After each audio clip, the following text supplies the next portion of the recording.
on Vijay.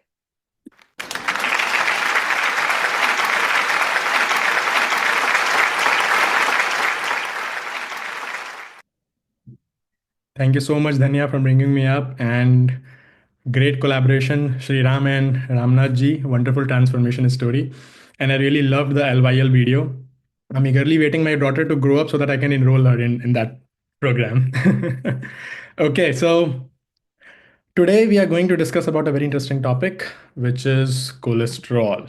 Okay. And before, it is a very common topic. Okay. And the commonality of this topic itself makes it very interesting.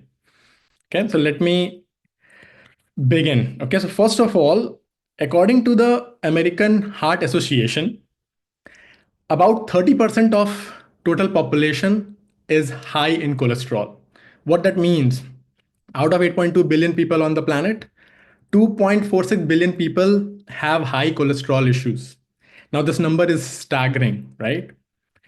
Now, when we hear this term cholesterol, right, we all have a sense of fear because it is associated with heart health, cardiovascular diseases. But let's learn about what's the reality behind it. First, let's learn to answer this question: what cholesterol is. Have you ever thought about it, or we just get scared while hearing the term itself? Okay, so cholesterol is just a fat molecule. Very interesting thing about this molecule is it doesn't give you any energy. You can eat it, but it doesn't get converted into any energy, but it do a lot of other stuff. We will discuss that. Okay, so let's take a look at our digestion. Right, whenever we eat fat, it get emulsified so that it can be get absorbed in the small intestine and can be carried to cell and tissues. It also comes back to the liver where it gets packaged into something called as lipoproteins. Now, this lipoprotein is a very special structure. The main reason for doing this packaging because fat and water doesn't mix well, right? And if you take a look at our blood is 60% plasma, 40% cells, and that 60% plasma is 90% water. So we know fat and water doesn't mix, right? So lipoprotein is important because you pack the fat in a protein structure so that it can carry easily in your bloodstream, right? So based on this packaging, the different shapes and sizes and the composition, there is a 5 different types of lipid molecules, okay, lipoproteins. Let's first take a look at VLDL, very low density lipoprotein. It contains lot of triglycerides and some cholesterol in it. It delivers it to your muscles and fat cells, okay, the fat energy. Once the delivery is done, it gets shrunk and converted into LDL, which is low density lipoprotein. Now, this LDL is informally known as the bad guy, correct? And why is that? Because it has an association with the plaque buildup in our arteries. And HDL is considered as good cholesterol because it lifts the LDL and bring it back to the liver for excretion or recycling, right? Now, how we get this cholesterol from where? Correct. So there are two ways. First, our body itself synthesizes a lot of cholesterol, almost about 75% of it. And then we can also eat cholesterol from our diet. So all the animal source, okay, will have some cholesterol in it. If you are a vegan, actually you're not getting any cholesterol from your diet. No plants contain cholesterol, only animals contain cholesterol. But you don't have to worry about it because your body synthesizes enough cholesterol for its own use. Cholesterol is very useful thing for the body. All the cell membrane itself is 30% made up of cholesterol. Lot of important steroid hormones in our body, like testosterone, estrogen, all that is made with the help of cholesterol. And of course, the bile salts, right? So that you can enjoy the fat food. Otherwise, you won't be able to digest it. Not only that, but even vitamin D3 is manufactured with the cholesterol stored in your skin when the sunlight falls on it.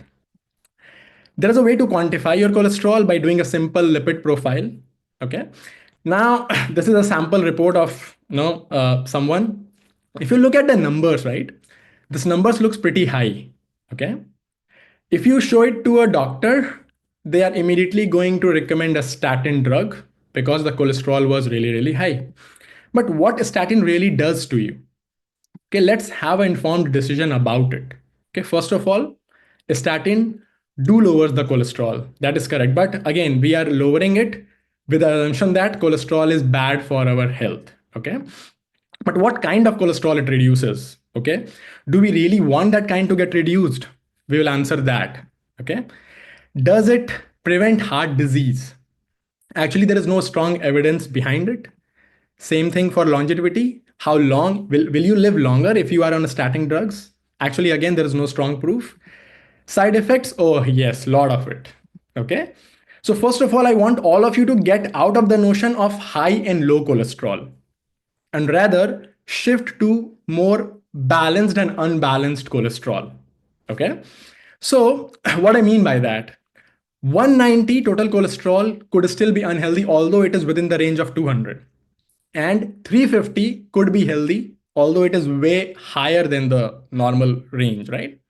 But again, bad numbers are still a problem. You should look a little bit deeper. Some more numbers. Which number? Again, I'm going to introduce.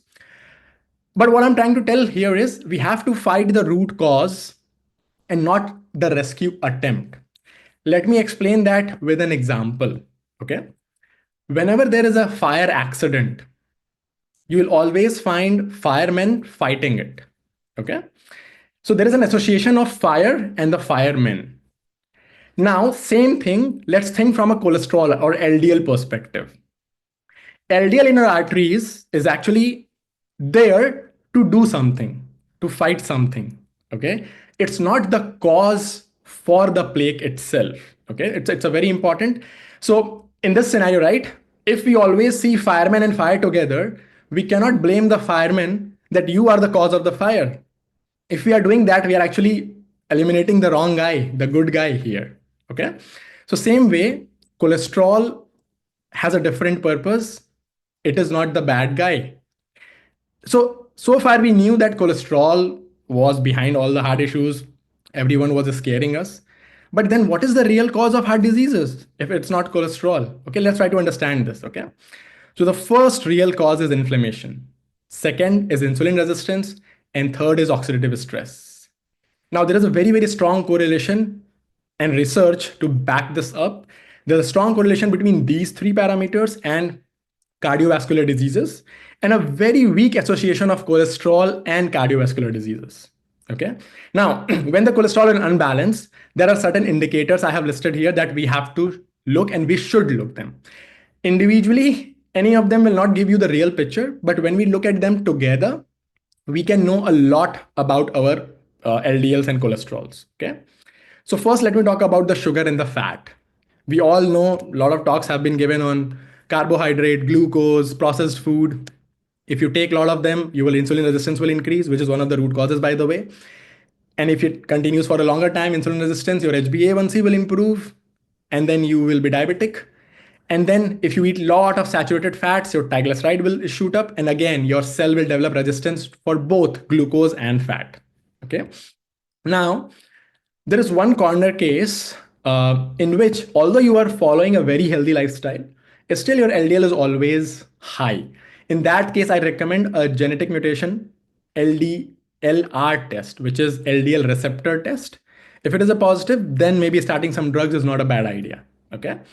Now let's take a look at a very important indicator, which most of us, all of us look at, right? Which is LDL.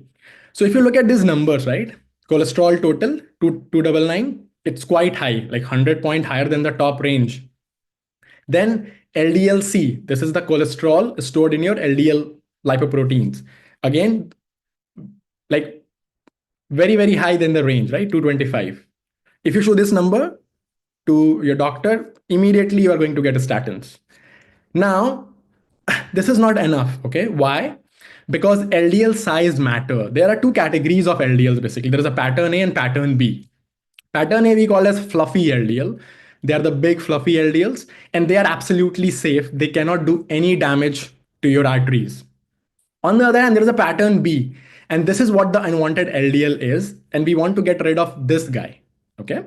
So there are tests in order to count them. So there is an LDL-P particle count test The recommendation is the particle count of total LDL particles in your body should be less than 1,000. Now, in this case, for this person, it is 1478. There is a small LDL particle count, which is the pattern B, and the recommendation is it should be less than 527, and this person have 227 value. Okay, and then there is an average size of LDL itself, which should fall below between this range, and the value is quite good for this person. So what I mean by this is 225 is not a bad value if most of it is coming from the big fluffy LDL types. Okay. Now, let's try to understand all this from what exactly is happening from the cholesterol recycling perspective, and also when we take statins for that matter. Okay, so here is our liver. When we eat fat, liver pack them into VLDL molecules with a lot of triglycerides and cholesterol in it to get delivered to fat, to tissues in the body. After delivery, the VLDL get converted into fluffy LDL. Okay, then this fluffy LDL will get back to the liver through a receptor. Okay. This receptor understands the fluffy LDL. It will take it in, again, repackage it with more triglyceride and cholesterol for the delivery. Now, if everything is good, everything is healthy, the cycle goes on very smoothly and you will not have any problem. But when LDL size is disturbed because of oxidative stress, inflammation, or glycation, then this fluffy LDL get oxidized, okay, and get damaged because of the sugar on the surface, okay. And now the receptor on the liver cannot recognize this, and then it's a big problem. Why? Because it will start accumulating in your blood and it will show your LDL is rising. Okay. Now, why it happened? Why oxidative stress, inflammation, glycation increased? Again, because sugar intake, insulin resistance, food allergies, stress, all that reason will contribute to this. Now, what is the real cause of plaque then, right? Actually, the real cause is damage to the intima by this oxidized LDL. This oxidized LDL then slips through, okay, the intima. Now, if you look at the picture very closely, the plaque is not within the vein, okay? It is actually behind the first layer of the skin, okay? The internal part of this is called intima. Intima layer is not actually accumulating the plaque. It just become damaged and then the oxidized LDL is passing through it. Okay. Now, when this LDL is oxidized, it will not recognize by the body anything healthy. Okay. So it has to be treated as some sort of virus or toxicity. Okay. A bacteria for that matter. And it has to be removed. So a white blood cell component called as macrophage will follow it. It will try to gobble. So you can think of a macrophage like a Pac-Man. Okay. It will try to eliminate that threat to the body by gobbling it. And in that process, the macrophage itself dies when it takes too much of oxidized LDL in, and it becomes a foam cell. And that foam cell again start contributing to the plaque formation itself. So this is very important to understand, right? LDL just slipped through because of a damage in intima, and the macrophage, your white blood cells, your prevention mechanism of your body, okay, when it went behind it, it created more problem than prevention, right? Now, how statins are going to make this thing better or worse? Let's try to understand that. So when you take a statin pills, the LDL is supposed to reduce, and it does reduce on your reports. Okay. So one of the effects of statins is the liver will increase the receptors. Why? Because once you start taking statins, your good fluffy LDL will reduce, and body will now create a more demand for LDL. That's why liver will try to recycle more and more of it. But there is no change in oxidized LDL. They are still floating around in your blood doing the damages. Okay. So one thing that statin indirectly is helping is there will be less of fluffy LDL for oxidization. So indirectly it is helping, but we don't want fluffy LDL to get reduced. Your body is producing fluffy LDL because it needs it. Your body will never produce something just like that. It always needed. That's why high fluffy LDL is not a problem. Okay. Now, what is the hidden cost when we try to force lowering cholesterol by taking some drugs. Okay. So this HMG CoA reductase is an enzyme, which is a very important enzyme in the pathway to the manufacturing of cholesterol itself. This drug inhibits this. Now, HMG CoA reductase in the process creates an FPP molecule, which internally gets converted to cholesterol and also to coenzyme Q10. Okay. Now, this coenzyme Q10 is a very, very important cofactor coenzyme because 95% of your energy in your mitochondria is produced because of this. So now you see the problem. If you inhibit HMG CoA, you inhibit FPP, and you inhibit both cholesterol and coenzyme Q10. That's why, as one of the side effects, you are going to become less energy, your muscles will become, and you will feel fatigue. Okay. So now, what is the solution? How I minimize and prevent this oxidized LDL if that is the very important person in the LDL case? First is, as it is an oxidative process, you have to eat a lot of antioxidants. A very, very good source of antioxidants is fruits and vegetables in the raw format. Vitamin E, vitamin C is a great antioxidant component.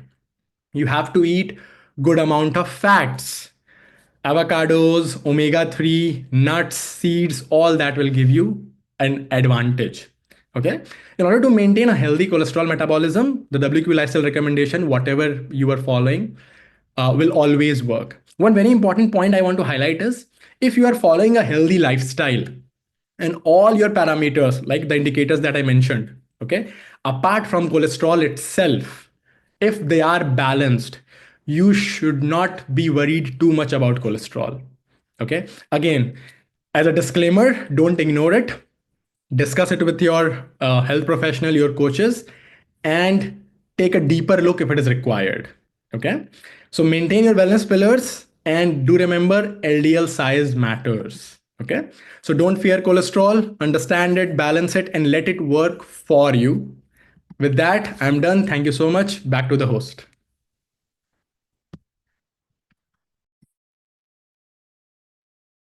Wow. Vijay, thank you